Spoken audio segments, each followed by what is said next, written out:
You're tuned in to Maroon TV News. Coming up on Maroon TV News, applications to the college break records, problems facing UChicago's newest sorority, and a Maroon TV exclusive interview with Tom Brokaw. Hello, my name is Taylor Schwimmer, and this is Maroon TV News. These are the top stories for the week of January 28, 2013. Last week, the Institute of Politics hosted a panel on gun violence. Panelists included Chicago Mayor Rahm Emanuel and former NBC News anchor Tom Brokaw. Maroon TV News' Sean Graff caught up with Mr. Brokaw after the event. CNN is reporting tonight that the Democrats do not have enough votes in the Senate to pass gun control legislation. What is the prospect, do you think, that they'll be able to work this out and will be able to get some legislation to the president's desk? Well, I think it's a work in progress. What I really think is that this debate will go on over a long period of time. The president put down a pretty big marker in terms of what he wants to get done. Obviously, he knew there would be pushback on a number of the elements of it, but the legislative process is give and take, we hope. And what I really hope will come out of this is a national dialogue that will stay proactive for the foreseeable future, that people in communities, not just in the halls of Congress, in schools and in gun shops and in sporting places, will begin to talk about what's the best answer in the interest of all of us. This past fall saw Chicago break yet another admissions record with a whopping 30,369 applicants. That number represents a 20% increase over 2011's applicant pool of 25,307 applicants. Campus officials attribute the rise of interest to UChicago's growing visibility on the college scene, made possible through the new centers of campus activity, like the Institute of Politics and the Logan Center, as well as initiatives like Chicago Promise, a financial aid program for Chicago area students.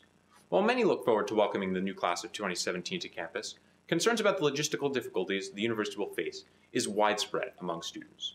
Administration is currently in the beginning phases of planning a new residence hall set to open in Pierce's current location in 2016. Chicago saw an inch of snowfall on Friday, ending a 355-day streak without an inch or more of accumulation, the longest in Chicago history. The late start suggests that we're in for another unusually mild season. The National Weather Service's winter outlook forecasts a much drier than normal season for Illinois, while cautioning that the absence of El Niño this year has made predictions more difficult. Other parts of the country seem to be getting the snow second cities missed out on, however. Dallas, Texas, of all places, has already seen 2.5 inches of snow this season. Last week, students from all across campus woke up at the crack of dawn and migrated to Henry Crown Fieldhouse for the annual Kuvia festival.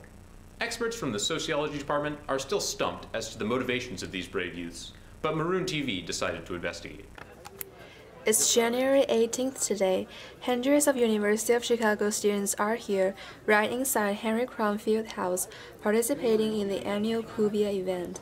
Kuvia, a week-long winter festival, took place this year from January 14th to 18th, with a different schedule to follow each day.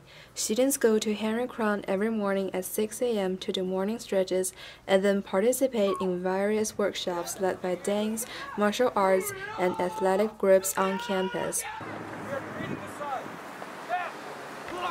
Today's final Kuvia event is Walk to the Point to Salute the Sun. All the suffering pays off at this point.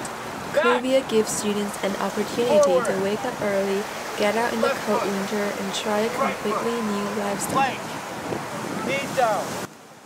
My roommate told us about Kuvia and he was super excited about it, so we thought that maybe we should try it out.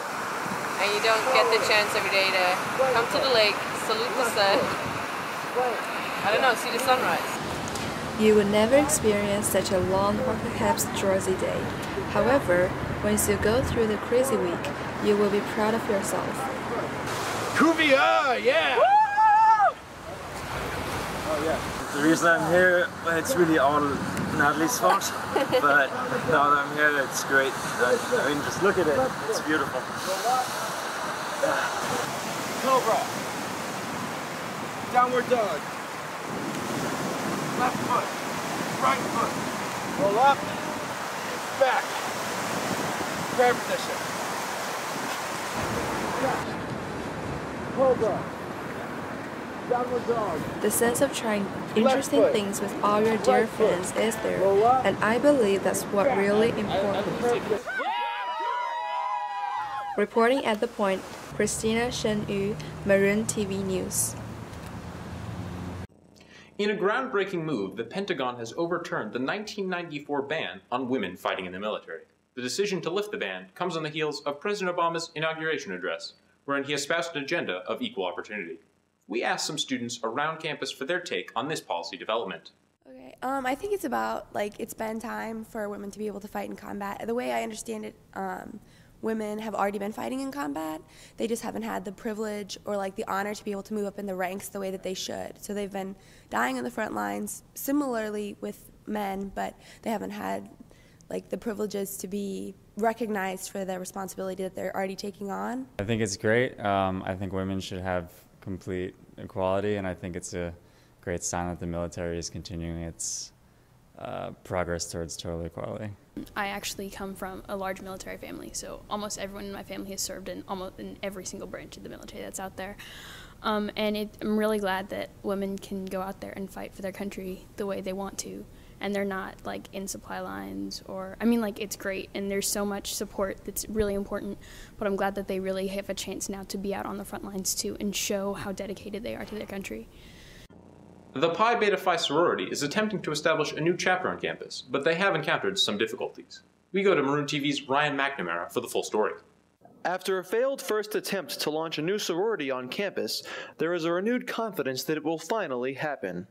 About 2 weeks ago now, Pi Phi made the executive decision to cease recruitment efforts at the University of Chicago. Until that decision, there seemed to be no question that Pi Beta Phi would become the University of Chicago's newest sorority. We were also kind of blindsided. We didn't know that there was a chance that they would cease recruitment. Daniela Tolchinsky is one of 5 girls on the now unofficial Pi Phi executive board. She is also head of their communications committee, and it is her job to stay in contact with Pi Phi's national headquarters. We've been in communications with headquarters over the last 2 weeks, trying to convince them to come back to University of Chicago and open a chapter here. So why did Pi Phi leave UChicago in the first place? The new sorority had plenty of support from Greek life around campus, as well as a national consultant from the Pi Phi headquarters. Despite all the help, Pi Phi was having trouble attracting enough recruits. The number of girls that Pi Phi wanted was 70 in order to start a new chapter. Dimitra Katsis is also on Pi Phi's executive board. So we had 31 when they made the decision to cut off recruitment and colonizing. When the National Council decided to leave the university, Katsis, along with 4 other girls, formed Pi Phi's unofficial executive board in an effort to create more interest in the abandoned sorority. They hoped that a renewed interest in Pi Beta Phi would cause the national councils to return to the University of Chicago. Katsis is the social committee chair, and she helps plan events that will appeal to a wider audience. So far, the efforts of the unofficial board have paid off. At this point, our number's at 87 girls, which is so awesome. And once we surpassed their goal of 70, which I think was a few days after they ended recruitment, once we surpassed that number, we kind of set a new goal for us, which was 100 girls.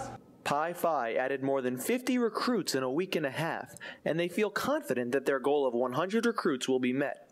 And I think that just the fact that we were able to get 80 girls in 5 days, shows that our group of girls is really strong, and we can work together, and we can make this happen. Andy Dutu is one of Pi Phi's first-year recruits who is fighting to bring Pi Beta Phi back to UChicago.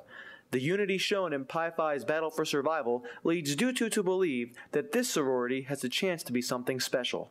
Pi Phi's next meeting is this Wednesday night, and anyone interested is invited to attend. If you want to learn more about Pi Beta Phi, contact Daniela Tolchinsky or Dimitra Katsis. With Maroon TV News, this is Ryan McNamara. And now we have Vicente Fernandez with this week's sports update. Thanks, Taylor. Starting off on Monday, University of Chicago swimmers Andrew Angelis, a second year, and Ciara Hu, a first year, earned UAA Athletes of the Week for their performances against UW Milwaukee. It's the second time the duo receives the award this year. Though the Maroons didn't defeat the Panthers, they did hold their own against the D1 opponent. The women's team finished with a tally of 116 to 180, and the men's team lost 130 to 168. On the mat, the wrestling team stayed strong, continuing the success they've had all season. The Maroons captured 3 weight classes and placed third at the Elmhurst Invitational. Number 1 seed and fourth-year Joey Rudiger won all 3 of his matches and the division title. From then on, it was all hoops, beginning with the women's team coming up in a big way at Marion, Wisconsin on Tuesday. Chicago was led by third-year Julie Muguria, who scored a career-high 21 points, was a perfect 5 for 5 from behind the arc, and helped the Maroons to a 77-62 victory. The W pushed the Maroons' win streak to 3, but that was snapped on Friday when Chicago played UAA rival Case Western. Against the Spartans, the Maroons were held to 26% from the field, which led to a 56-41 loss in Cleveland. The Maroons are now 6-11 on the season and 2-4 in UAA play. On the men's side, the Maroons played the Spartans in a closer contest, but still came out on the wrong side of the scoreboard. Despite rallying back from a double-digit deficit late in the second half, Case Western held on to win 64-61 on Friday. Chicago is now 8-9 on the season and 2-4 in conference games. Now we have an interview with third-year Sean Hogan, who's developing a video game called Anodyne. So Sean, why don't you tell us a little bit about your game? Yeah, so Anodyne is an adventure game. It's set in the dream world of this character, and you explore areas in this world and you fight monsters, and the areas have like influences from like nature and urban places and more abstract areas. And what we do is we evoke this through a combination of like 16-bit era visual and audio aesthetics. And so what kind of game would you say it's like? I would say it's categorized as like an action-adventure game, although that's a very like rough genre. Sure. Yeah. So Sean, what's your background in game development? So I had programmed a little bit over high school, but then around the end of the first year here at UChicago, I decided over the summer that I would try to learn to make games through the basic programming like experience that I had. And so throughout second year, I made a few really crappy games, and I made a larger one that I got some money for in May. And then over this past summer, before my third year here, I met an artist and we started working on this one together. So I've only really been doing it for about a year and a half. Maroon TV's Facebook page is the source for all of Maroon TV's latest happenings. Visit www.facebook.com/MaroonTV. Those were this week's top news stories.